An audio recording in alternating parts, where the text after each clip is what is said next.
Are you ready? Let's do it. Are you ready? It's live. Are you ready? Are you ready? Are you ready? All right, greetings and welcome to Live Talk. I am your host, Arthur Jeremiah, alongside my co-host, the minister, Samuel. Welcome back again to Live Talk. Yes. And we have a nice show set up for you guys today. But before we get into that, let's go to our general statement and disclaimer. General statement.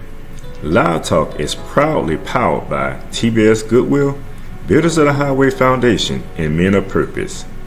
Together, we're bringing about awareness to the everyday challenges facing individuals, communities, and our nation. We tell our stories, listen to yours, and always respect different perspectives. Want to share your voice?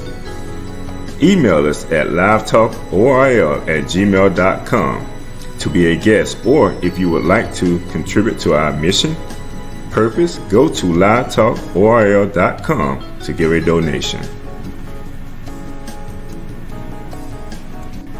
Disclaimer.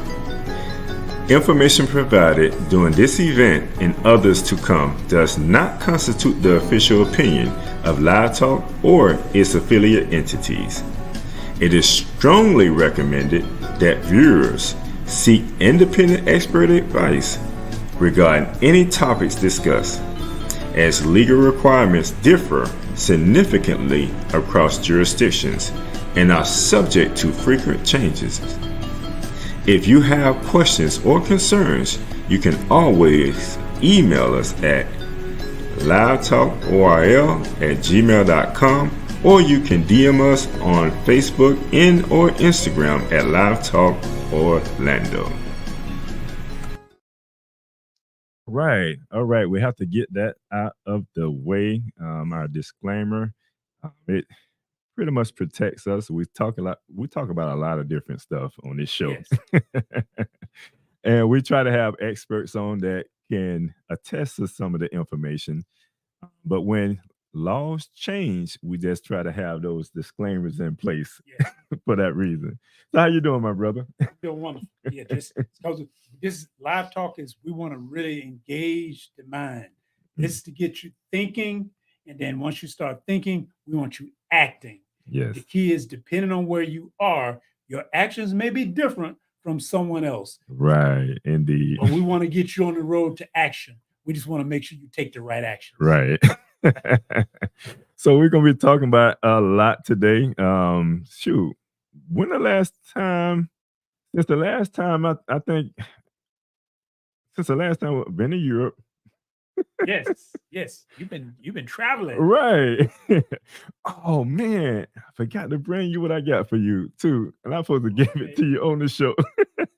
Oh wow, I was supposed to get a souvenir On the show. You're gonna love it. international souvenir. What I got you, over in Europe, right?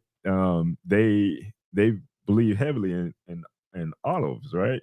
So I got you some olive oil. Oh wow. So yeah. So it's a beautiful gift.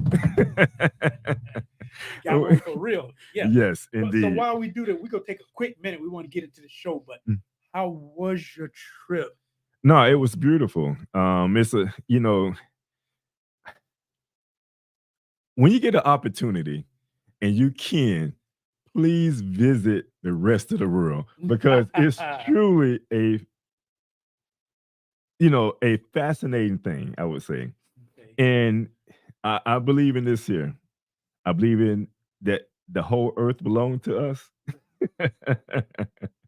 and so why not visit what belongs to you, which is a part of the whole earth. It's a big one. It is. And we have to be able to get out there and kind of enjoy it. I was over in I think it was Mykonos, and I didn't know Mykonos, they was known for having the most beautiful beaches in the world. The water was so clear over there, like Wow. it was amazing. And in the water now, there's no sharks in this water. Ooh, I Because like that. right. Because the salt water is too much for them.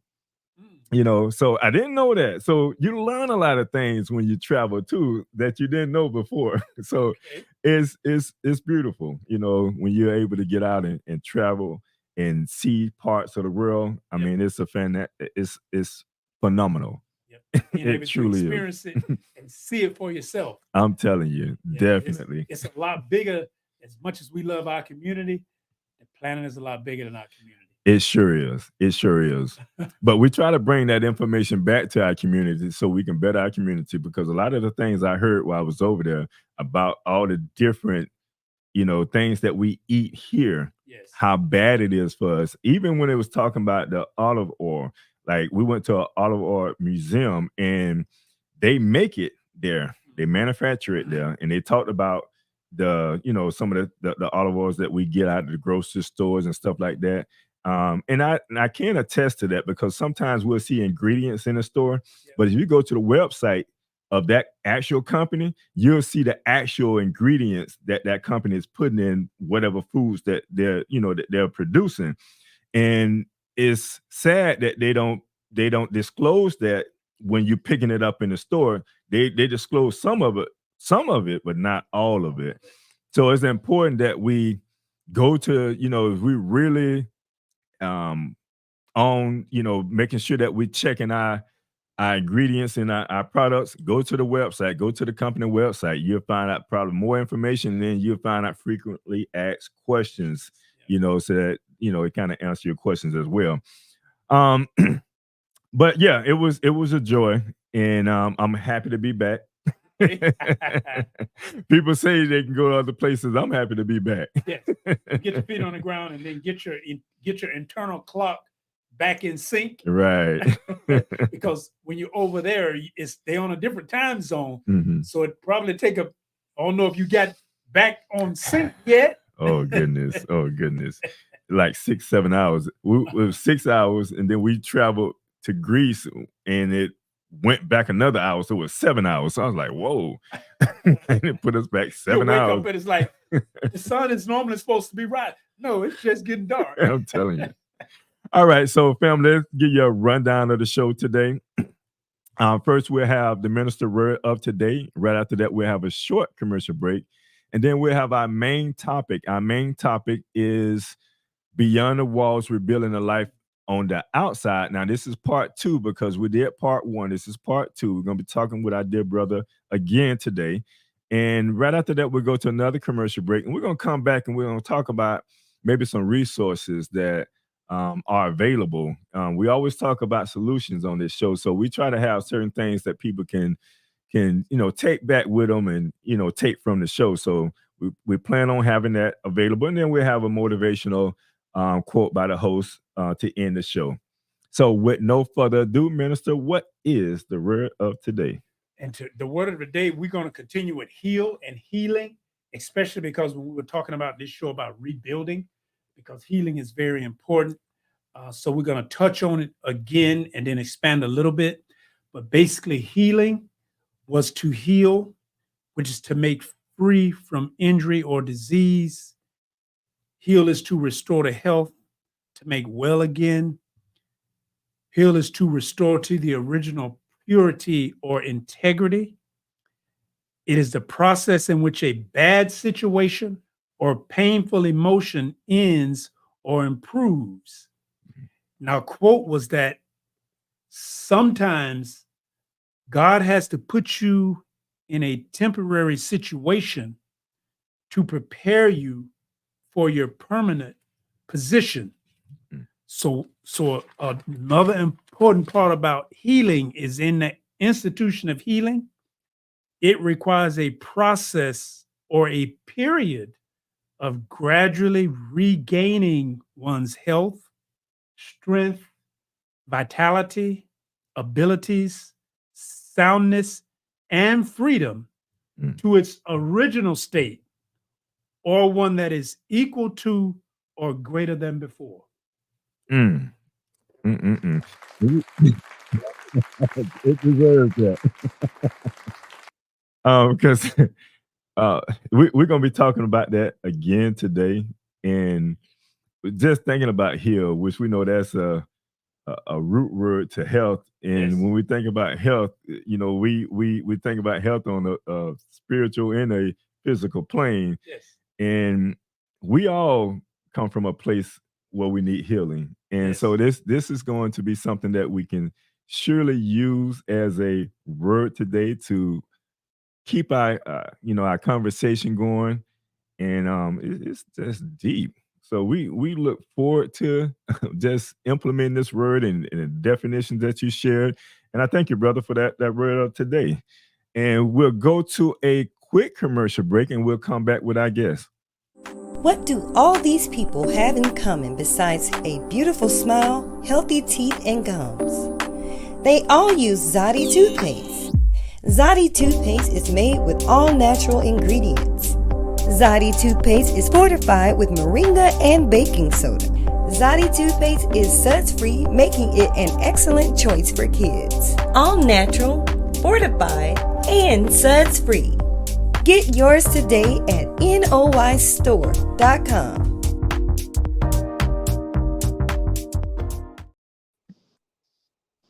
Well, welcome back. And today we are again, well, this is part 2 of an episode that we did before.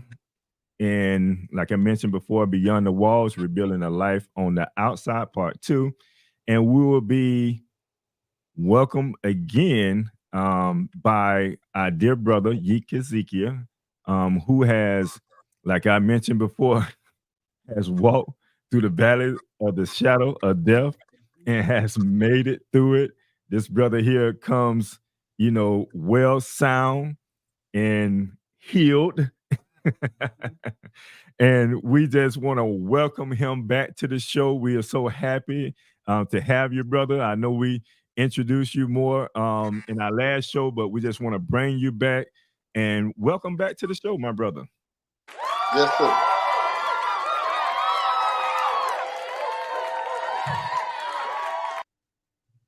See, now that's an intro.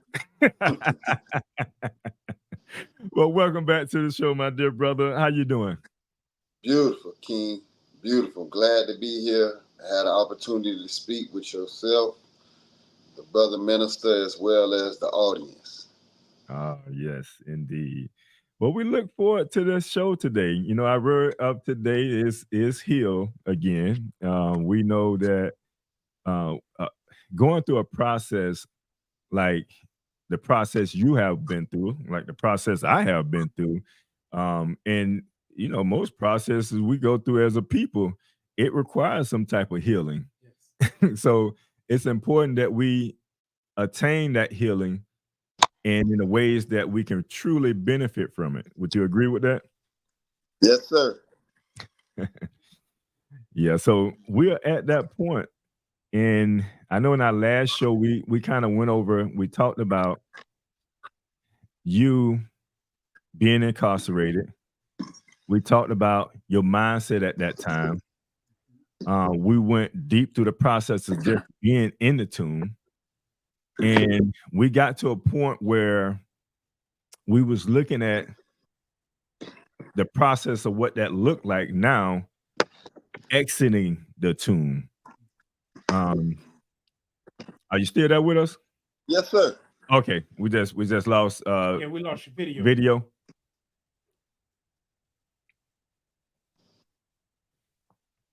Okay, he's back. Okay, good. All right. One question, and then you can answer it if you don't feel comfortable answer, that's fine as well. When we're talking about like family relationship, one of the, a lot of times, well, I just share with the audience, me going through that process. I know my mother has always been that person that I always looked to. And I know I didn't ask you that before, and I know you've been in the tomb like 3 decades. What is your relationship like? What's your relationship with your mother? What was your relationship with your mother? And is she still here? No, sir. My mother passed away about 13 years ago. Sorry to hear that. Yeah, sorry to hear that. Prior to that, right there, we had a great relationship. She was able to see the transformation from being a child and mentally. She was extremely proud of that right there. Now, was you able to go, I guess, to a funeral during that time, or No, sir. what was the protocols inside the institutions that? You have to be at a certain. You have to be at a certain custody level, and then you had to pay a certain amount of money. Hmm. And the custody level that they was required, due to my charges, I could never hit that level. So I was never allowed outside. So Okay. you were not able to attend your mother's funeral, but even Right. if you could, they have stipulations around that when you're incarcerated that oftentimes we may not consider what someone inside an inmate may have to deal with, losing a family member. Correct. And the reason I bring that up is because we're talking about life on the outside and healing. And I hope you can speak to this, but healing is a process. And we talked about some of it in the last show, but even moving forward, because a lot of your healing, it began on the inside with the journey that you begin to take. But that healing, it's like in order to complete it, it's like, did you see that strong need for that? Or what would you see the need for family or support to go through healing versus someone trying to deal with that alone or with someone that's not like family or close? You definitely need a team. Nobody in his life prospers. You look at any great individual, no matter the sport that he's in, he has a team. So it's the same thing. In order for you to grow from one stage of life, you need help. And to heal from the mental adversities, the mental tribulations that one goes through when incarcerated, you definitely need somebody that you can speak to be vulnerable with, to be able to exchange thoughts and ideas with that would allow you to grow in a manner that you will be able to mend yourself, that you'll be able to become a better person, to be able to rehab yourself. So a family structure, a friend structure is vital to the rehabilitation of anybody that has been through incarceration. Without that, your chances of coming on the outside and flourishing or thriving is very slim because you never address the mental issues. You know, and there's a stigma, especially in the Black community, that you don't need therapy. Mm. And therapy is something that's, can be given in a family members just by having somebody to listen to your problems, to be able to get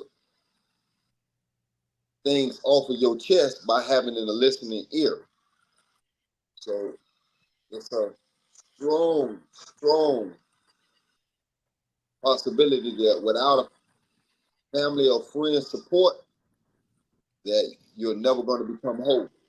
You'll never be able to heal because we are not psychiatrists. So we don't know how to go about healing the wounds that we have accrued and accumulated over the years. Just like when we physically get sick, if we're not doctors, we don't have the remedy to be able to heal ourselves. That's why we have hospitals. Also, somebody that has a degree in this particular field that would allow us to come to them with our problem for a solution in the form of a prescription or the medication that they may give us or the different herbal remedies that they may prescribe for us. But we don't have the time set to develop that skill to become a doctor. So we need people that are in that particular profession. So it's the same thing when we have mental wounds. We need somebody that we be able to bounce those ideas off of, that can give us a perspective that would allow us to see things that we couldn't see ourselves and begin to put us on a path to heal ourselves. It's instrumental for anybody to have a support system in the form of friends or family, especially those that are incarcerated. Yeah. Speaking of a listening ear, who was like your listening ear during the time that your mother had ascended from the earth? Well, you know, I have a close circle. You know, I was able to dialogue with, and a few close family members that I was able to speak with. So I was able to immerse myself in conversation to put myself on a path. But prior to that, you know, numerous of people had then died throughout the years. Mm-hmm. Therefore, I had to develop a program that allowed me to grieve without the excess anger that would cause me to move from and put myself in a worse position.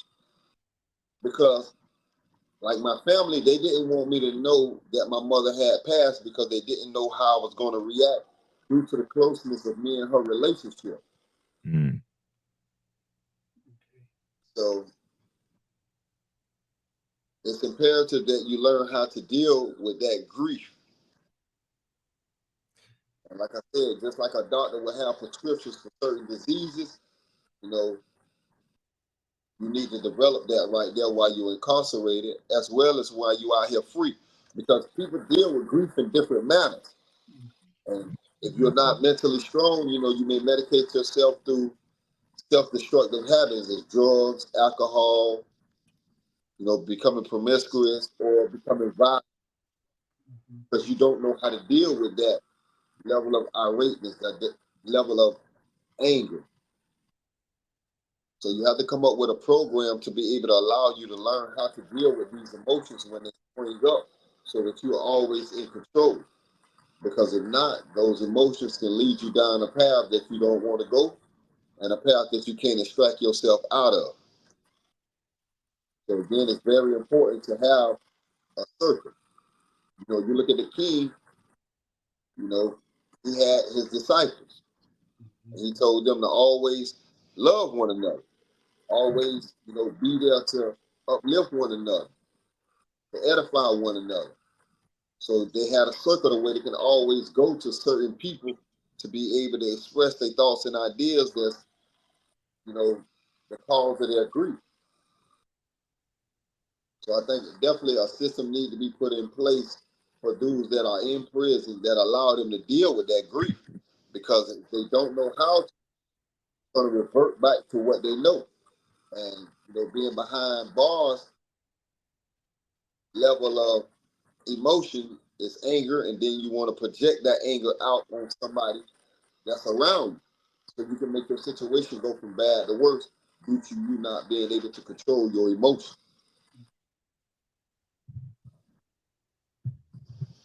Yeah, because the street is not going to be able to give you an answer. It can give you an answer, but that's going to be the wrong answer. Right. If you came from the street and if that's the only outlet, and see, part of that healing is, like you're saying, having that family, the friend, that circle, and that's important for those to understand that when someone is incarcerated, a family member, a friend, you have to be there so they can have that outlet. No, it's definitely important. Otherwise, they have nothing else to turn to. Like I said, if you return to if the street is the only outlet, that's going to be destruction and make a bad situation worse. Right. And then just in your opinion, like when it comes to, I guess, some of the things that they have available inside the tomb, like for instance, what in your opinion, what is the chaplain's role? The only thing that the chaplain do is come down there and inform you that a particular family member or a close friend has passed away. and they will ask you, do you need somebody to talk to? And that's it. They don't have a program set to where if you say, yeah, I need some help, I need somebody to speak with, I need somebody that can analyze this right here. They don't have any of that. Mm-hmm. All they ask you is, do you feel you're going to harm yourself or harm others? And if you say yes, then they're going to put you in isolation. Yeah. They're going to confine you, and they're going to allow you to deal with the situation in confinement. And as I said, if you don't know how to mentally look into yourself to be able to analyze why you're feeling the way you're feeling, and then how to overcome that, they're just making the situation go from bad to worse. Because now you're sitting there in isolation with those thoughts running rampant in your mind, and you have no cure for it. So they begin to get bigger and bigger and bigger, which leads things to become more destructive once they are let out. Then they feel that hatred toward the chaplain because you're promoting and you're espousing that your belief system is that which will heal, that which will cure. But yet you're not able to do that for me. So it causes them to become enraged toward organized religion. So the chaplain is. You can say firsthand that even though they have a chaplain, that as far as rehabilitation or healing, there's no resources inside. Absolutely not. There's nothing available to you to be able to change your condition, even without the physical passing of somebody. Program in place to allow me just to change my way of thinking. If I come to the chaplain and say, hey, sir, I'm mendacious, I'm a habitual liar, I'm a thief, I need to stop doing this. I have a desire to better myself. They don't have a program that will allow you to change your way of thinking. If I came to them and say, oh, I'm a program, they have a narcotics program that can show you steps to help you overcome your addiction. But for the average mental issue, there's no type of program in place. Go back one more. Go back. Emotionally. Go back one more time. Share those programs again. I think you kind of broke up when. Yeah, we heard it, then it broke up. So I won't. One more time. Yeah, I want to hear those programs that you say they didn't have. Yeah, they don't have any programs to help you out mentally. The only programs they have is for anybody that's on alcohol or on drugs. They have programs for that right there. And I guess within those programs, they may have certain steps or the protocol that they have from that particular addiction. But for me, just having general character flaws like lying, stealing, being violent, set up to allow me to change my thinking from wrong to right. It's just like the average person out here. They can't heal me. They can just tell you, oh, word. But the Bible covers a diverse amount of subject matters. So if you don't give me a particular curriculum that will address vice that I have, then I won't be able to overcome that particular vice. So as I said, if I'm a liar, then I need the scriptures that will align me with how to overcome that. Don't just tell me to read this book, and this book is gigantic, and it may not hit the specific vice that I have. Right. So even though I may read this book, if I don't know how to line up those particular scriptures that will address my particular problem, then I'm going to leave with the same issue. It's like a doctor. When you go, you have to tell him what is your particular disease, what is your particular ailment. That's the only way he can give you a prescription, and he'll know how to diagnose what's going on to be able to give you some type of temporary cure to your problem. But if you tell him you don't know what the problem is, then he can't produce a solution. because there's too many things that can be going wrong inside of your body that you don't have enough time to sit there and try to diagnose. So that's why they ask questions. What was the things that you ate? Where you hurting at? How long is this pain consistent? They don't do that with the mental aspect. Yeah, I mean, because especially when it comes to the scripture, there has to be a form of guidance there when it comes to it. Because if you're dealing with a person that don't have any guidance, how you expect to give them something and they gain that guidance by themselves? You have to have a teacher, you know. One of the questions I want to ask you before I move to something else, unless you had something else on that. No, just like what he's saying, it's like saying what they're saying is here. We're going to give you aspirin, Mm. and that's go heal everybody problems. Right. That aspirin might help one or two situations, Mm-hmm. but you got 50 different ailments. You just giving out aspirin. Mm-hmm. That's not a solution. The other people still gonna need some healing, or they still gonna be sick because the aspirin not gonna fix everything.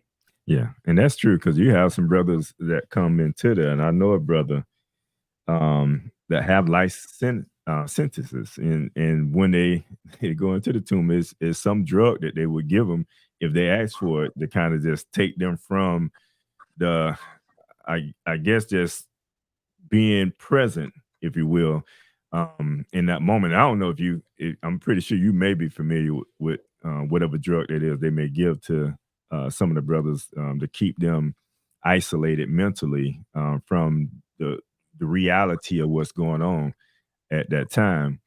So they got many different drugs I think that they would give to inmates based off of them requesting that drug, especially those that may have not connected with their family or may have lost family early on, you know, before even coming into or going into the tomb.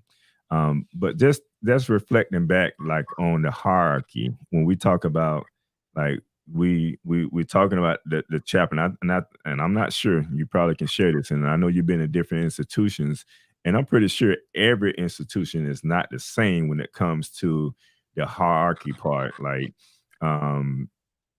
speak on that. Like, if you were to like, if they were to pass where approved, that is, for you to be able to go to a loved one's funeral, who would be that individual, or what would that hierarchy look like as far as Well, who would the process that they have in place, it starts with the warden.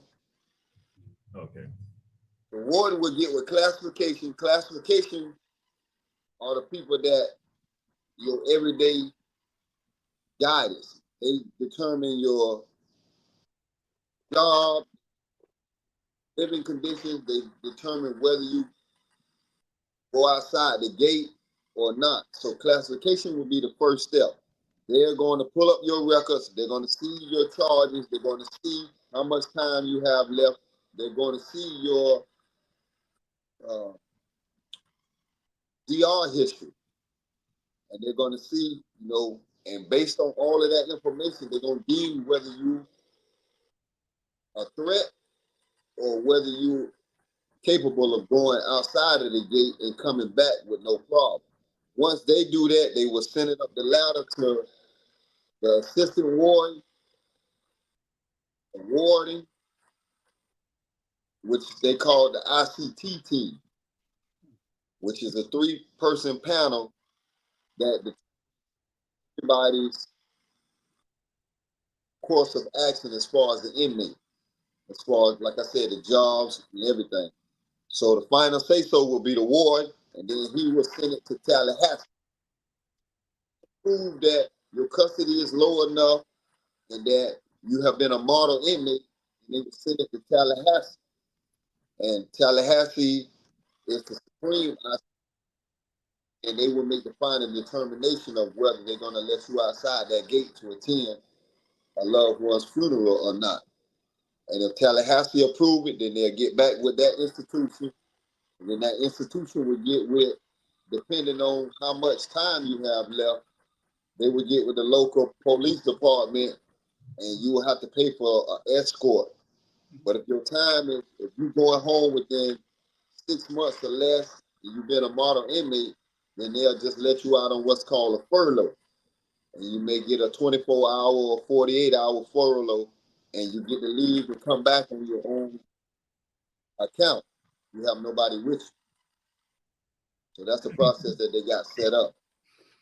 And it's a strict process because they it seems like a lengthy process. If a loved one passed away today and the funeral is Saturday, and you have to petition, I guess, based off what you're saying, going through the warrant classification, like, what's that turnaround time? And then you no, got that process, even though it goes through a lot of people, that process is real quick. Oh, okay. They understand that most funerals are either a week or two after the person's passing. So, like I said, they have your records right there. Everything is digital, so all they got to pull it up. And they can, within a few minutes, the classification gonna determine, no, this dude is not worthy of going out this gate, or yes. So the process maybe take 2 or 3 days. Okay. It's an extremely fast process because they understand, the motivation behind it. So that's the fastest process in the prison system. Okay, because I'm thinking even with the classification officer, I think you have to send in a request to be able to see the classification officer, right? Or do correct. But with that process, what makes it fast and expedient is that somebody from the streets will call and inform the chaplain or inform your classification officer of what has occurred. So the classification will link up with these people, whatever family member or friend it was, because they want proof that this is true. That they ain't just trying to get you out the gate so you can make a run for it. Right. So they're gonna want, the death certificate, they're gonna want to call the morgue. So they got a process that they're gonna go through to make sure it's that particular person. Because if you're calling up there saying, oh, Mr. Johnson's mother or brother has just passed, they want to be able to verify that right there. So they have a system in place for that right there. That's one of the things they already have a system in place for, because they had enough foresight to know that once we built these prisons right here and began to incarcerate people, that one of the things that was going to occur is either close family members or friends was going to pass away while they're in here. So we need to have a system that can help, assuage the grief from that right there by allowing them to be able to go to the funeral if they meet the criteria and the requirements for that right. Okay. And I heard you did mention that if you weren't getting on a furlough, you'd have to give it a local police department to get an escort. And I'm sure the state don't pay for it. That would be on the family to pay for that, or do you should pay for it? That would be on the family members to pay for that police. Okay. Wow. So that's why I say it's a lot of things in place that, and it's very rare that they allow inmates to do that right there, because most inmates don't fit the criteria. So in that case, it'd be in their best interest to go ahead and deny it at the classification step. Well, that's where it's going to get denied at. But most inmates already know I don't qualify. So they don't even, no matter what process. I ain't gonna never qualify. So ain't no need to even asking them people, and they knew not even to ask me, because they would be wasting their time and my time. Right. So well, that's almost like a list. That sounds like that's more for white collar crimes that they have lower classifications and they allow them. But if most of us who go in for a different kind of crime, our classification is automatically going to be higher, which means we automatically not, in most cases, not going to get access to that. Yeah. Correct. It starts off like that, but as even though you may have a high rated crime, as you begin to do the time and you may get toward the end of your time, they have what they call custody. You have minimum, you have medium, and then you have what is called close. So the guys that are minimum are the guys that you may see on the side of the road doing DOT work. So those are the guys that got the chance of being able to go because they already working outside the gate. Mhm. So if you are not in and most of those guys be at what they call work camps. So if you're not there, your chances are very slim of going out because of your charges. They hold and they use what you're in prison for as the main gauge to determine, wow, no matter how much time has elapsed, no matter how much they have so-called rehab you, they're going to punish you for what you originally came to prison for. Mm-hmm. You know, because they seeing you off of the information that they have on their computer. They're not seeing you for the person that you have evolved into, 5, 10, 15, 20 years later. They're only going to go off of what you was originally in prison for. I remember I had close custody, and I always used to wonder why I got close custody. I don't have a violent crime. I don't have anything. I should have close custody. And I think this for people, and for whomever that's listening to the show, if you have a loved one that's inside and that may have close custody or something like that, and they may not have committed a violent crime or something that will call for them to have close custody.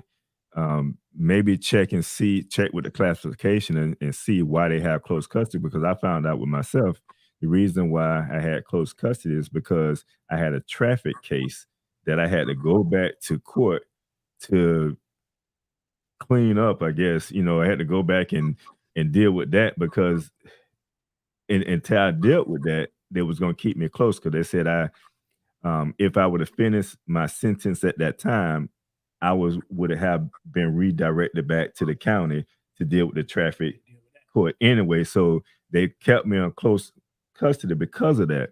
But I should not have been on close custody because of my charge at the time. But once that was done, they sent me back and they ran that concurrent, came back, like my brother was alluding to, was able to get out on uh, DOT and some other things. They let me into the warehouses. I was able to work in the warehouse and operate a forklift and do a lot of different stuff. But until that happened, I was stuck on close custody at that time. So if there's anyone out there listening, don't feel like your loved one is should be on close custody, maybe you want to look into that to make sure that that's not the case with them. But I know we talked about a lot in our last show, and it was just some points that I want to get some clarity on, and I want our audience to get some clarity on when it comes to being inside of the tomb and what that looks like, and then how you navigate that. And we talked about all this here in our last show. So please go back to our last show. That was part 1, and that was Live Talk episode season 5, episode 1. If I'm not mistaken, I think episode 1. This is episode 3. Is it? Let me make sure. Yeah, this is episode 3. So go back to That was season 5. I thought that was episode 1. Yeah, 1. Okay. Yeah, episode 1, and we're at 3 now. Shouldn't this be 2? No, we had 2 already. 2 was we talked about the new laws in Florida. He was not with us for 2. He was not with us for 2. Okay. Yeah. Yes, that's what, okay. I'm looking at his notes. Yeah. Brother Ezekiel. Okay. But hey, I got a question for him unless you go move into something else that I want to see if he can answer. No, definitely. I just want to let the audience know a lot of the stuff we did talk about is on episode the episode 1. Episode 1. Yeah, but this go right is ahead. Second episode with him, but it's episode 3, but it's second show. Second show with him. Yes. Second show, but episode 3. Yeah, Brother Ezekiel. Here's it, because I like to say you're a testimony of being able to make it through. And I really want to stress to have to be coming through with a sound mind, not just a sound body, which is important, but to have a sound mind, to listen to you because you're very eloquent and you're on the other side. And now that you're on the other side, especially for some of those who may be getting close to that, have family members near there or going through it, what are some of the benefits that you have seen, some of the challenges, like what are the challenges you had to deal with, but some of the rewards at the same time, now that you are on the other side, some of the biggest challenges or rewards? Well, the greatest challenge for me was being able to learn society. That's still the biggest challenge because this world is totally different. So learning how to just live on a day-to-day basis, learning to get a job, live on your own, learning to get transportation. Everything that most people take for granted, this was a whole new process. So these are still the biggest challenges. You know, learning how to navigate phones, learning how to navigate computers. You know, so those are the obstacles to overcome. And if you don't have a team to help guide you through this right here, then it's going to be extremely difficult if you don't have the self-discipline. And I see why a lot of men continually go back and forth between prison, because the way the society is set up is if you don't have a team setting that will help you reach the goals that you have set for yourself, then you can become frustrated, which going to lead to disappointment. You give up. And when you give up, you're going to fall back naturally into what you're comfortable with. And what you've been comfortable with is the same activities that led you to prison in the first place. So as I said before, there needs to be some type of program in place that will allow you to become a part of, so that you can ease yourself back into society. Something similar to like a mentorship. Somebody that can help you answer your questions, somebody that can help be like your mental GPS system, because they already have been out here. They are already thriving out here and can show you how to plug in.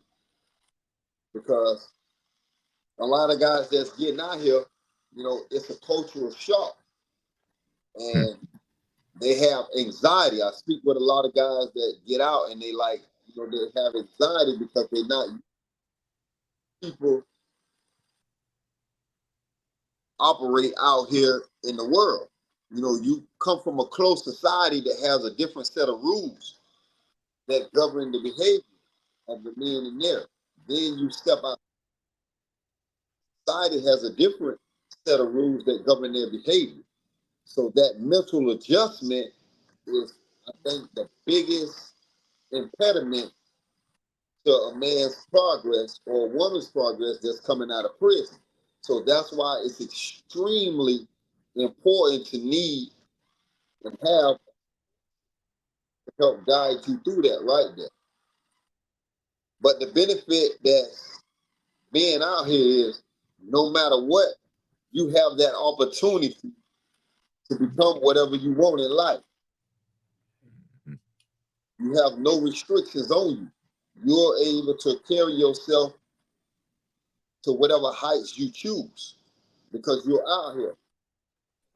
You have the tenacity to seek out the resources that you would need to help you accomplish whatever goal that you have set for yourself.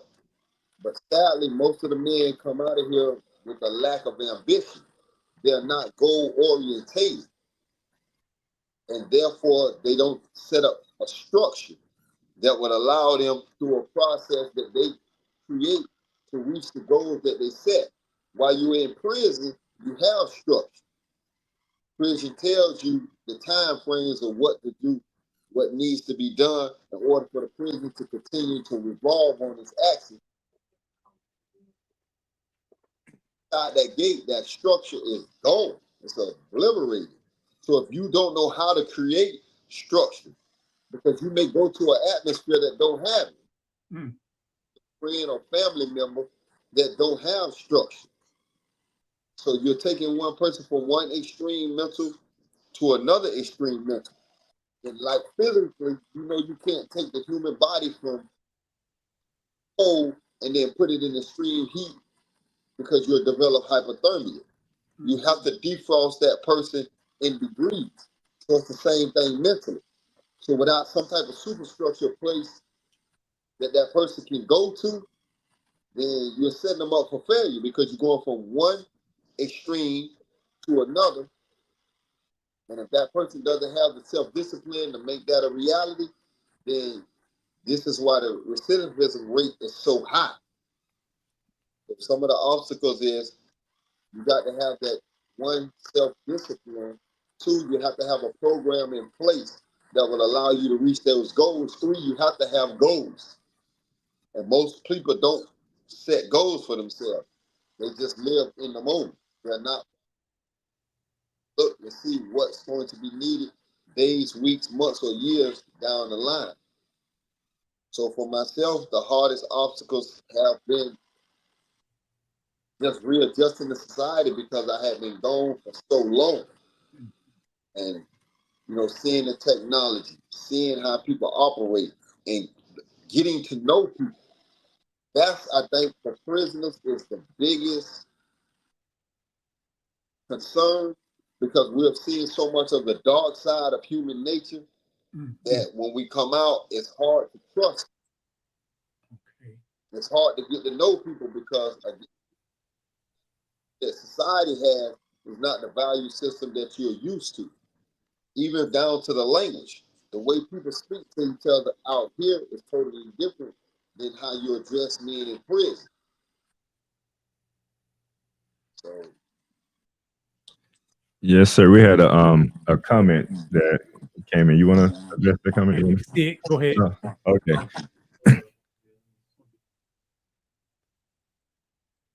Oh, okay. All right. So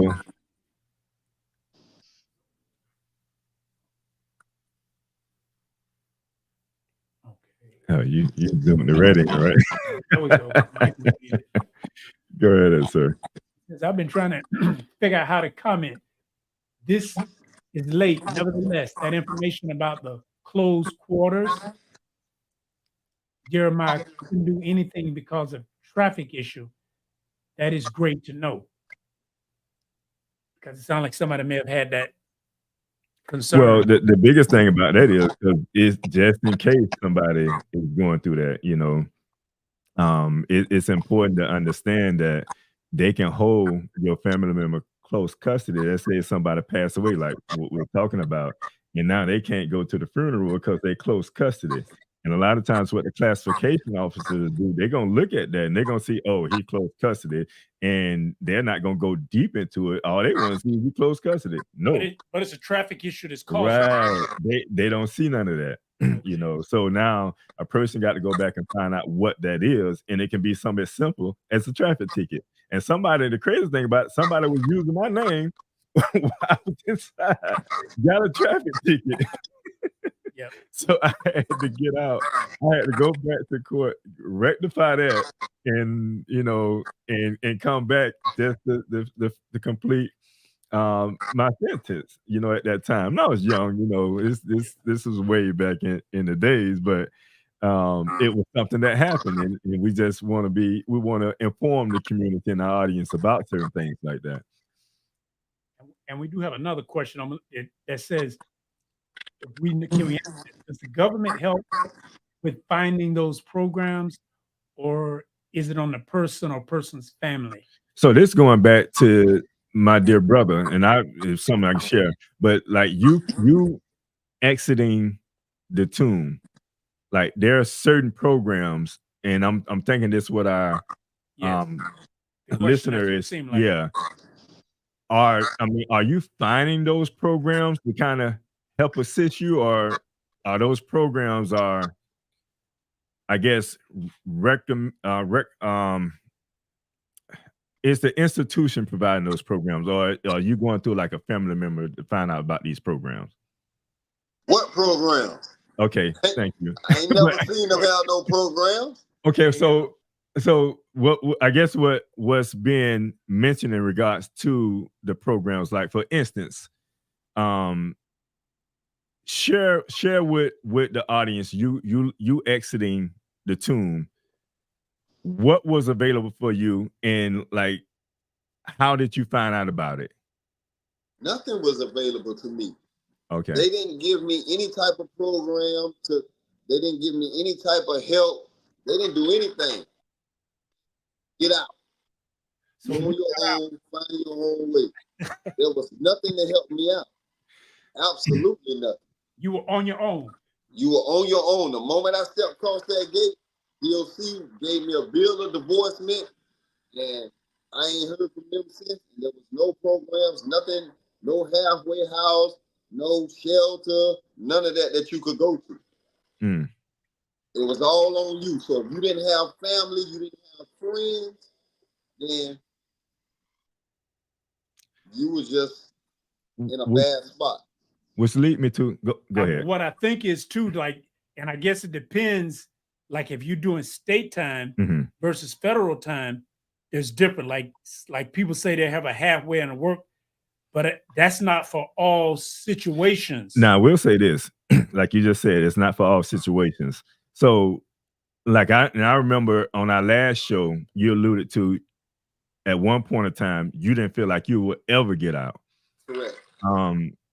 I think for those, and we're talking the difference between custody levels, right? Since we own that, we're talking about, I think he talked about minimal, medium, and close custody.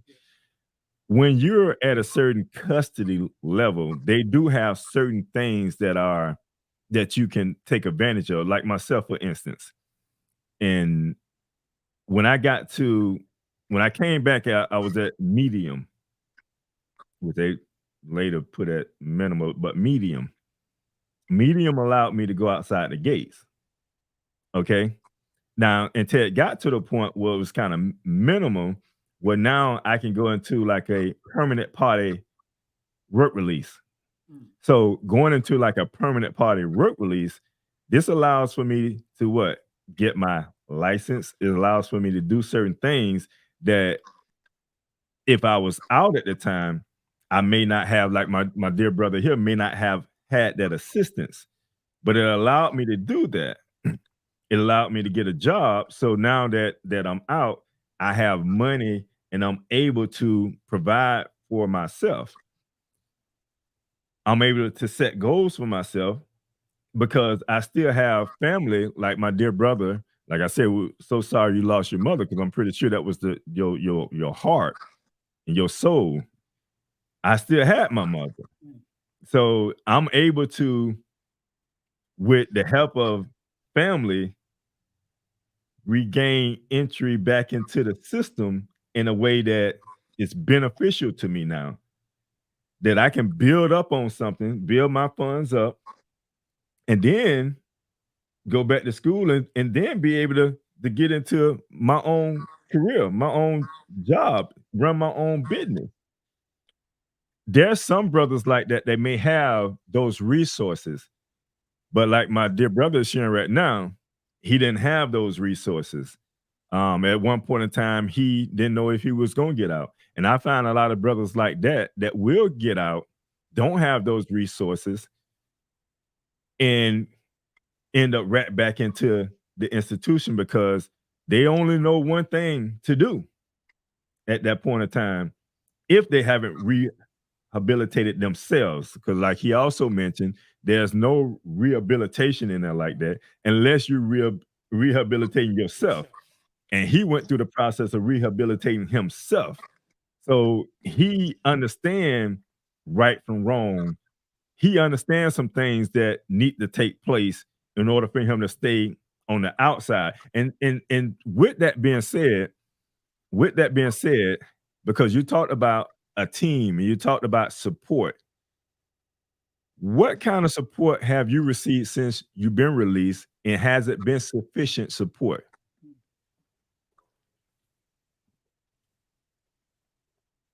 The only support I've received is from certain family members and friends. And it's been sufficient because it was mainly, like I said, emotional support and social support as far as helping me learn how to live in this particular society right here. You know, giving me a place to live, giving me an understanding of, you know, how to learn how to, you know, use credit cards, Mm. you know. So the support has been sufficient as far as those mainstays or main staples in life have been concerned. I've had certain people that's definitely have given me their all as far as making sure that my transition be as comfortable as possible. You know, but the main thing was part of living, you know, out here you need finance. Right. So you needed a job, you needed a source of income. And because of the time that I had in prison, they never allowed me to develop a skill set. Like you were just speaking about work release, I could never go there. Mm-hmm. So I can never get a chance to be able to build up any type of finance.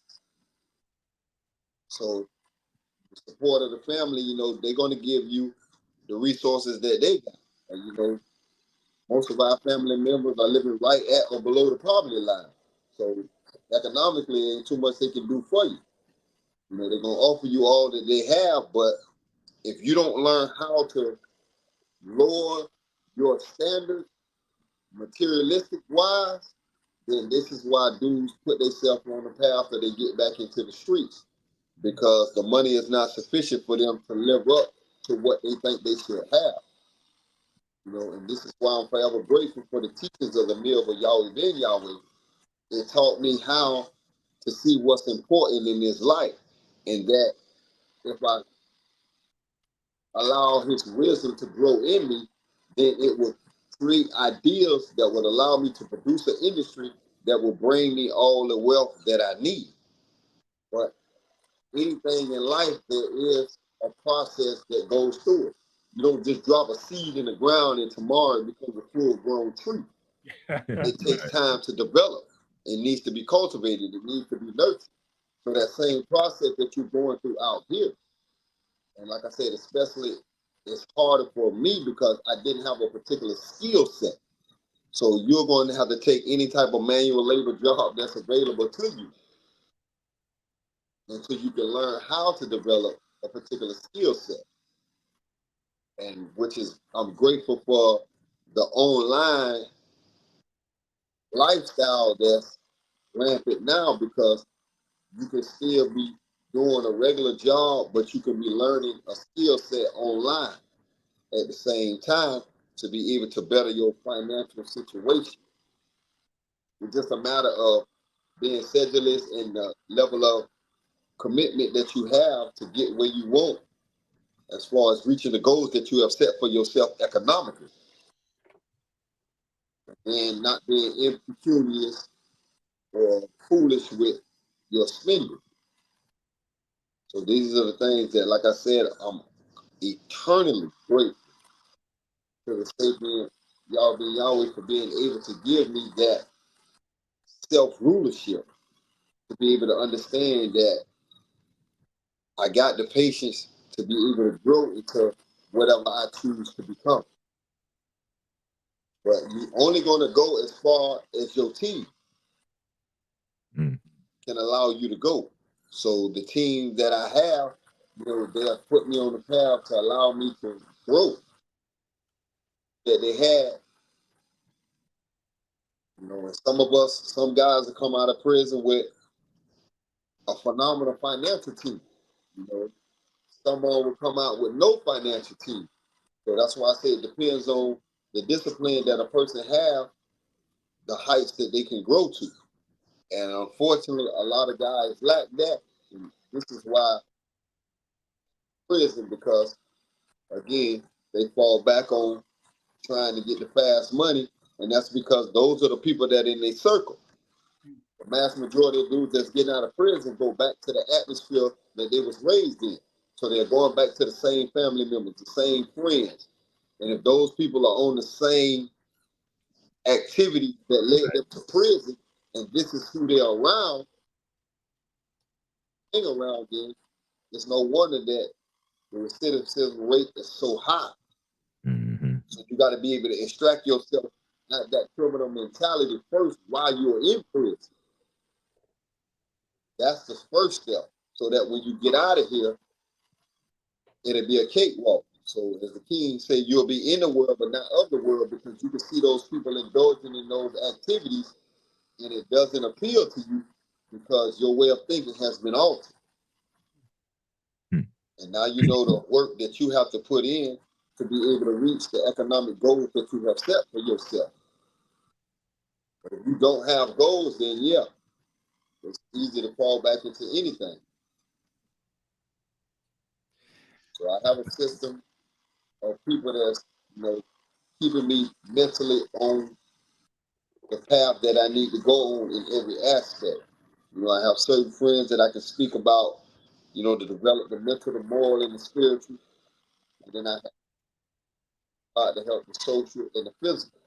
So I have people that have a particular position. It's like if we was playing a sport, you have position. You have football, you have people that can play your quarterback, your running back, your wide receiver, and so forth. So you have to have people in position in your kingdom. So I approach my life as a company. And my company got to have certain areas in order for my company to flourish. Indeed. Question for you: how long you been out? I do. 10 Huh? months now. 10 months. 10 months. And when I look, because I can see you on the screen, and behind you, it don't look like a cell. It don't look like you up under the bridge nowhere neither. You're not on the bridge. You're in a cardboard box. So when you're talking about the benefits, I'm pretty sure you can attest to one of the benefits to be able to have your own place and be in your own comfort zone. How is that to you? The greatest benefit is, as you said, now allowing somebody else to govern your life. So you consider yourself a man, so you don't want somebody else telling you how to live. You don't want to have to live with somebody you don't know. That's the greatest benefit of not being in a cell.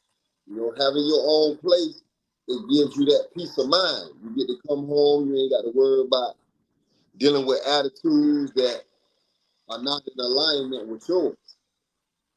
And that's, for me, it's motivation, to have my own place to continue to grow. Having an apartment now, the next step is, okay, I got to get the resources up so I can get me a house. Never be content. You constantly want to grow. And you can look back at where you came from. Right. And then you can see your gradual process. And that's letting you know that it may not be as fast as you want it to be, but you can see the progress.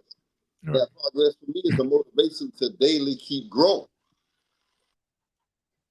I think a lot of times, in this society, we think about quick gratification when it comes to we want something quick, fast, and in a hurry, and no one is willing to work for,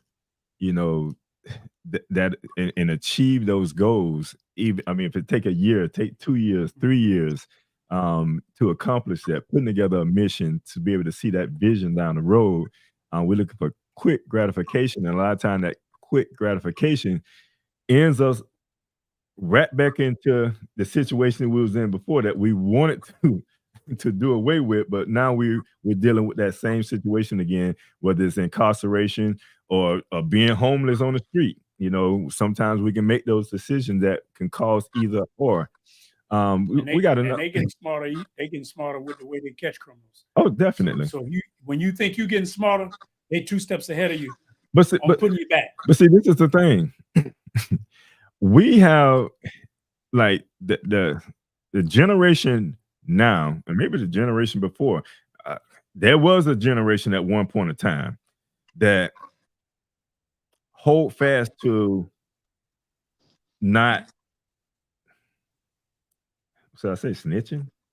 I'm trying to think of another word, if you will, but a lot of information when it comes to them finding out about what goes on in our community comes from within our community, and it's not to condone any illegal stuff that's going on, but for those that are seeking to do illegal stuff, you need to know that there's not nothing that they don't know about. So you're not going to get by and think it's going to be gravy on the other. No, it's not going to be, because they already found out about it. All they're doing is building up a case on you right now to make sure that you're stuck inside. We have another comment. Yes, we do have another comment, and we are like 11 minutes after. I'm gonna try to address that comment I see about the resources. Okay. And yes, the question is, and it is crazy because they say that they got rehabilitation, but and what the brother is saying, and to be candid, like they say that is it's supposed to be a correctional institution, or it's supposed to be real. In the United States, our penal system is not about rehabilitation. It is purely punishment. It is a punishment system. It is not a rehabilitation system. And what I guess is saying is the resources that he used when he got out was his circle, meaning he found some friends, family that he could connect with to get him the resources he needed. His main source was mentally getting himself prepared to know what he was dealing with, because he accepted that there were no resources out here. Now, you may hear about halfway houses or systems. Anything like that, it's going to be on the individual or the individual's family to find it, because the correction system is not going to give you anything other than, I've heard a few say, you got X amount of dollars or you got a bus ticket to get you somewhere. And once that's over, it's totally on you. Right. But if you break any rules, they definitely coming after you. But as far as job placement, housing, and those things, it does not exist, because our system is about punishment. It is not about rehabilitation. There, and I now you have private but that will be something. For example, there are some church institutions or nonprofits, but that's not available through the prison system or the jail system. Those are resources you'd have to seek out on your own to find out what they are and what their criteria may be.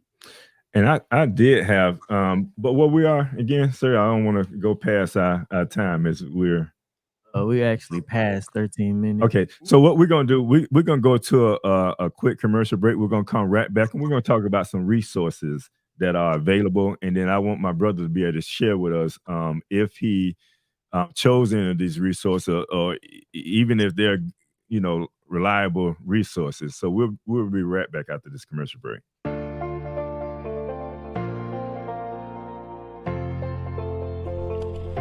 Hi, my name is Joe, and I'm an enrolled agent with Scott & Associates accounting firm. As you can see, we work diligently for our clients, making sure that all of their tax and accounting needs are met. Come take a walk with me. At Scott & Associates, we pride ourselves in providing exceptional service to our clients. We firmly stand behind all of the work that we do. However, we have also put measures in place to protect our clients should something ever go wrong. To schedule a tax appointment for your business or personal need, text or call us today at 321-754 1360. And remember, you can always count on Scott.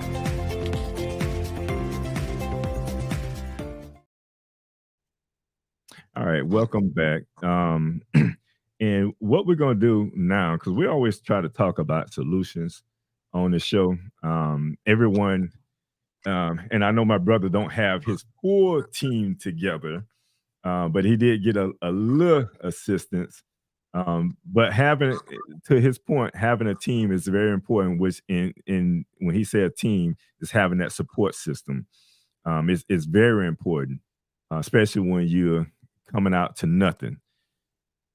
One of the things that I came across, it was a website, and this particular website is called Florida Department of Corrections, but is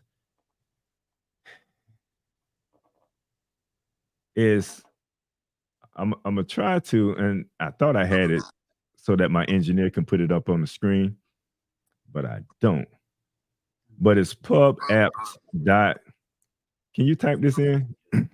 It's PUBA.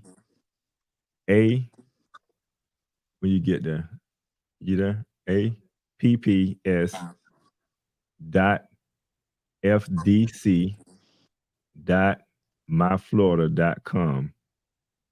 And then it's / resource directory. Yeah, / resource directory. And then it has a / search dot ASPX. But at this particular website, and let me see what you got up there so I can make sure that's do the / on the back end there. Change that one. And then it's resource directory. Before that one. After resource, put directory.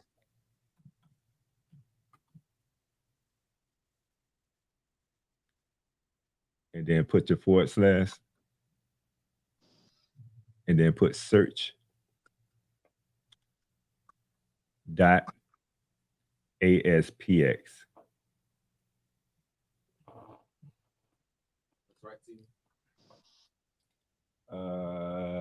ASPX. Yes. Put it up there so I can see. Let me see. Put it on the screen.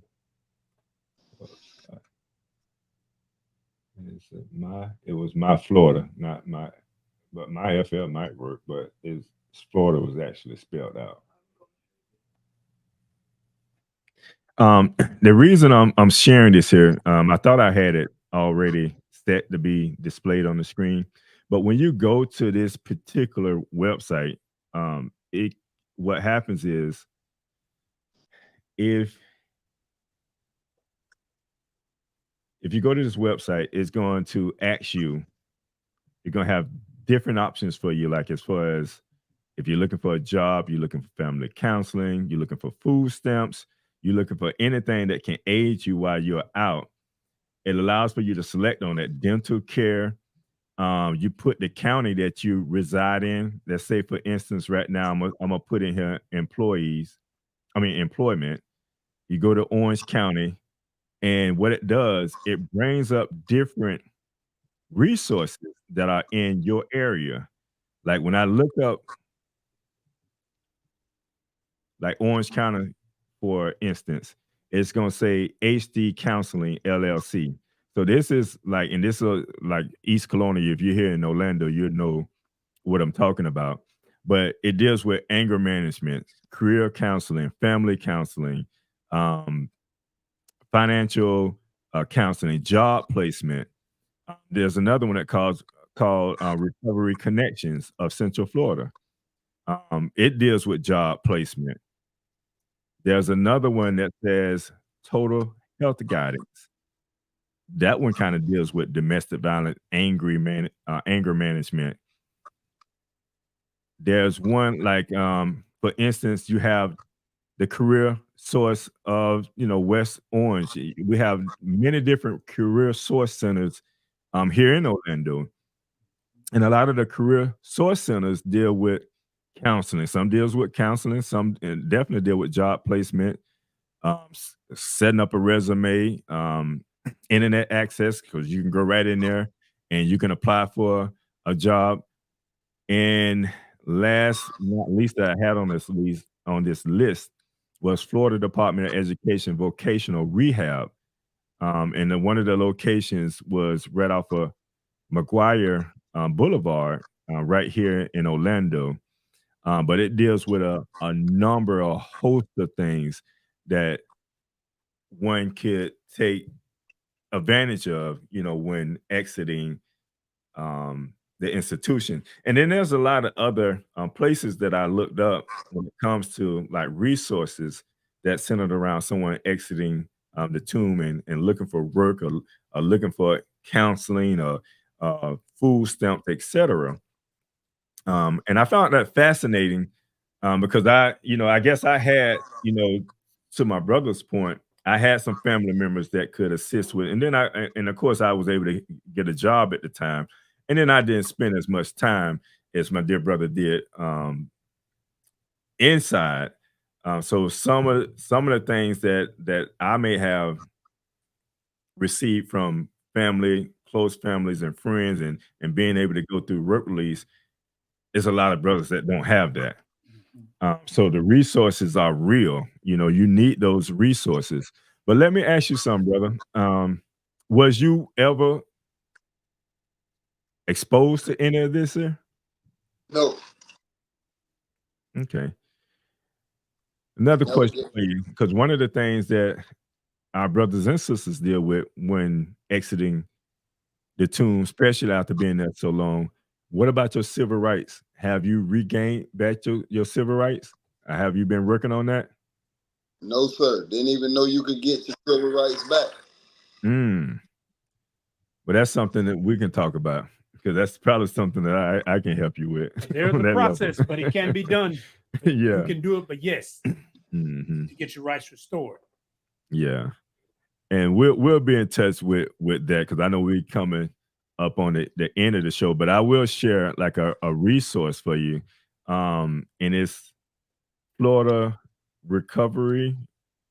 What's the name of them? It's FRRC.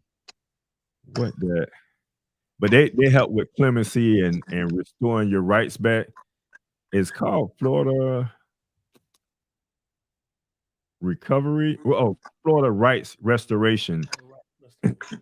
Yeah. So there are another organization that helps with, getting your civil rights back, helping with you getting your voting rights back. Some of those things that cater to you becoming a citizen and just being activated back into the system and doing some of your civic duties, as far as voting and having your civil rights. But those are some things that we will talk about. I don't know, Minister, if you had something. I'll just add that, and I know the comment that was in the chat, and even to the brother, because we are now in a technological society and the information age, there are resources that are available, but you have to seek them out. The prison systems are not giving them to you. That they don't do it. Right. But there are resources that are out there. Some may be sponsored by taxpayer dollars, some maybe by nonprofits, but you do have to be able to search them out on your own. And you can find them doing searches on the internet and then see if what they offer is like they may have some transitional housing, but it might be a ministry, but that'll be, well, is that ministry right for me? Right. Or it might be some work type things that help inmates get back into the work, and they may offer some programs, but you got to make sure it could be in Sarasota, it could be in Miami, it could be in Orlando, but you have to research. The beauty now is because we do have the internet, you can find them, but you have to find the resources that are in your area, because you're not going to find them from the institution. Once you're out, all they're looking for is to bring you back in. Right. That's basically it. Right. And there are resources out there, and it's sad that, if a person is leaving a tomb after decades that those resources is not like in a a folder saying like, here go all your resources, You get would your life think. back together. You you would think. know, yeah. But see, that's because they want you to get it from the street Mhm. because they want to fill that bed back up. Right. It's like it's not about rehabilitation. See, you travel to another country, and now I still feel America's probably one of the greatest Mhm. countries on the planet, but there are other systems who their penal system actually has rehabilitation. Right. Like it literally is about rehabilitation from the day you going in to the day you getting out. Right. Because we come from that shadow slavery thing. That's it right there. It's about punishment here. Mhm. It's strictly about punishment Mhm. for the most part. In in capitalism. And How can I get somebody to work for free? it's a private And prison make system. it, yeah. It's private. So it's like if it's private and they put money in it, what do you think they there for? Right. Strictly to make money That's it. It sure is. at Oh. the expense of inmates, Right. which is people. Well, we're coming to the last few minutes of the show. So, brother, I'm going to give you the floor. What would you like to leave with the audience, based off your experience and something that could be motivational and inspiring to them in regards to your path? If you have family members that's in prison, most definitely tell them to begin to develop their minds to be able to come out here into this world and succeed, to allow them to get the resources. As the brother said, send them this type of information because they don't have access to it themselves. And for the brothers or sisters that's getting out of prison, know that your lifestyle has to be in accord with your skill set so that you can flourish out here. Don't allow your desires to overcome you and then cause you to get back into activities that led you to prison in the first place. And be an advocate to be able to help others that's getting out.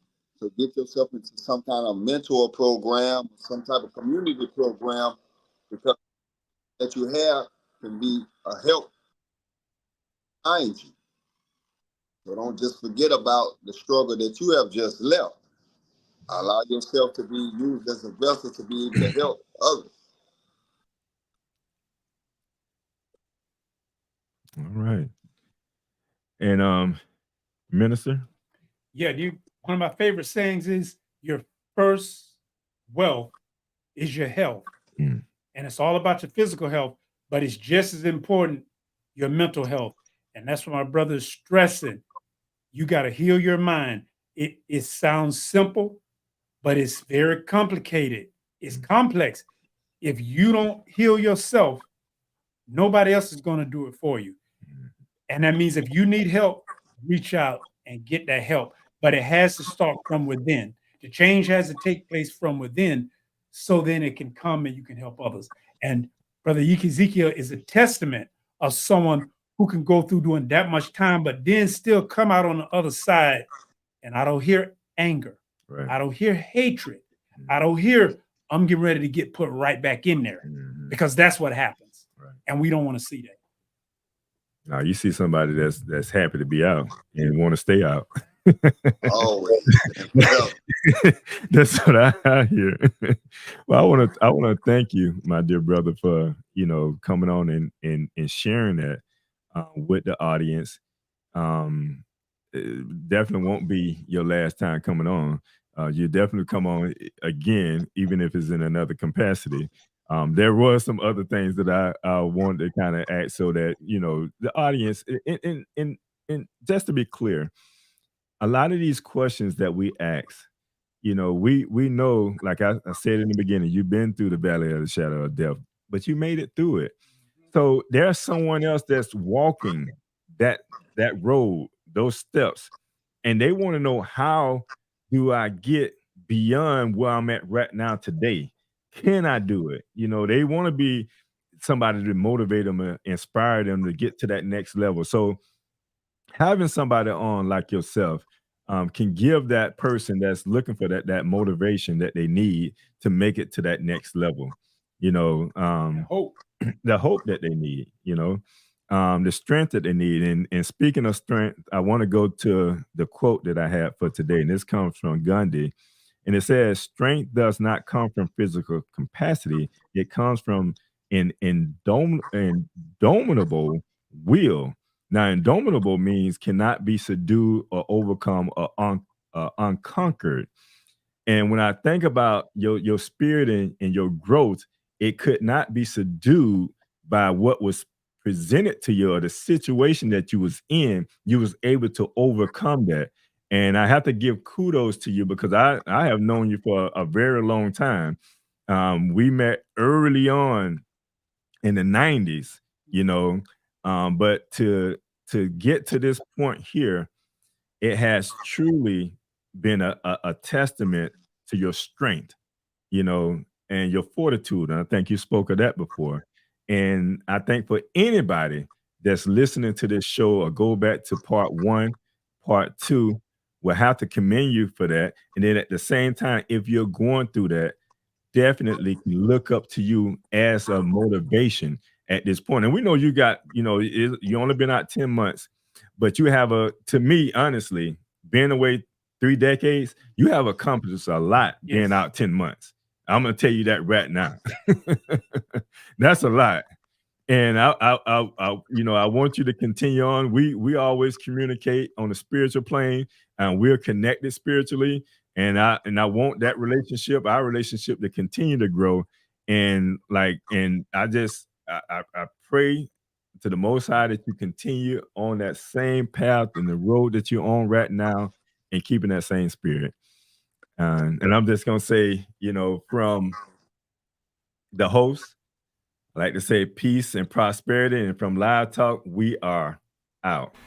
Thank you for watching Live Talk. You can follow us on Facebook, Instagram, and YouTube at Live Talk Orlando. Please subscribe to our YouTube channel. Hit on the notification button so that you can see more videos like this. You want to join the show? Email us at livetalkorl@gmail.com. You can also follow the host on Facebook and Instagram at Arthur Jeremiah. And visit the website, thenoystore.com, to pick up your copy of The Spiritual Significance of a Name.